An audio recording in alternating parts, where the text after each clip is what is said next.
Hujayraning tuzilishi. Hujayralar tirik mavjudotning eng kichik birliklari. Barcha hujayralar 3 ta umumiy qismga ega va bu hujayralarning qaysi turi bo'lishidan qat'iy nazar. Barcha hujayralarda hujayra membranasi bor. U ichki tarkibini atrofdan ajratadi. Sitoplazma, jelaga o'xshash muhit va genetik material bo'lgan DNK.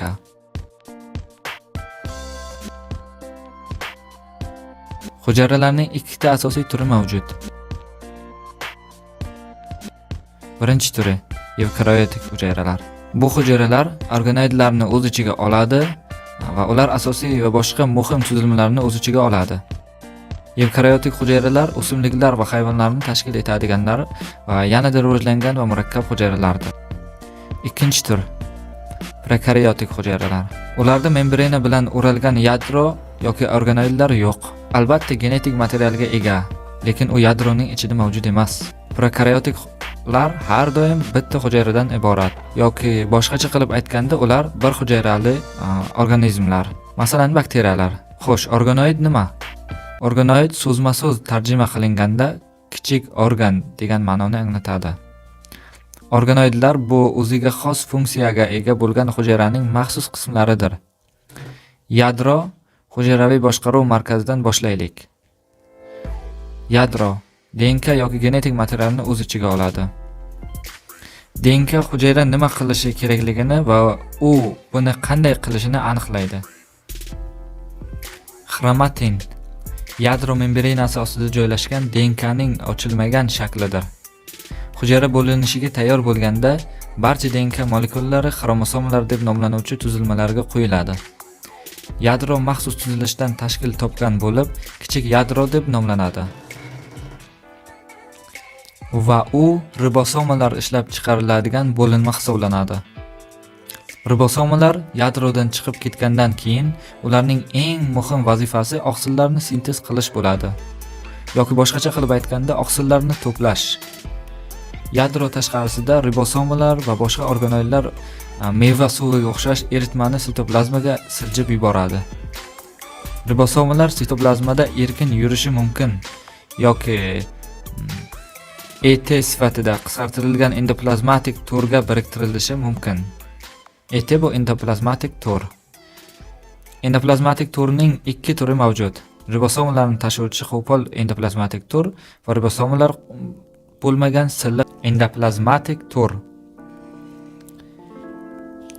Endoplazmatik to'r sintez qilinuvchi ribosomalar kabi ko'p moddalarni tashish uchun cheklangan membranali kanalni o'zi bilan yetkazadi.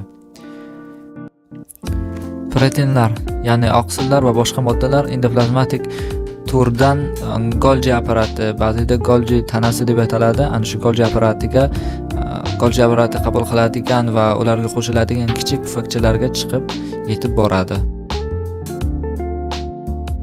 Ular Golgi apparati bo'ylab harakatlanayotganda oqsillar o'zgartiriladi va nihoyatda hujayra foydalanish uchun pishgan Golgi apparati oqsillarning funksional shakliga aylanishini ta'minlaydi.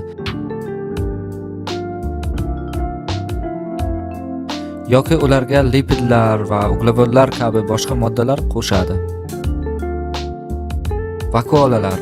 Vakuolalar har xil moddalarni saqlaydigan xaltaga o'xshash tuzilmalardir. Ma'lum bir o'simlik hujayrasida markaziy vakuola suvni saqlaydi.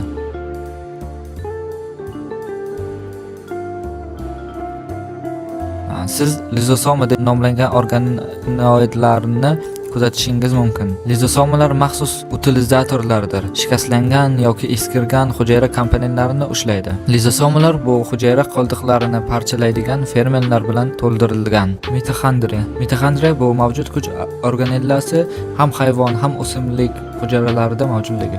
Uyali nafas olish deb ataladigan jarayon orqali mitoxondriyalar ATP molekulalarini ishlab chiqaradi va shu orqali hujayralarning barcha faoliyatini uchun energiya beradi.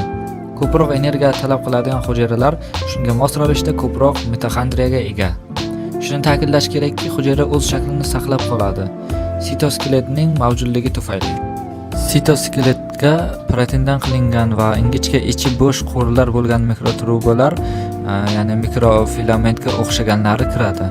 O'simliklar kabi ba'zi organizmlar fotoavtroflardir. Bu shuni anglatadiki, ular quyosh nuri energiyasini o'zlashtiradi va ularning xloroplastlar deb ataladigan organoidlar bo'lgan hujayralarga ega. Xloroplast bu fotosintez sodir bo'ladigan organoiddir.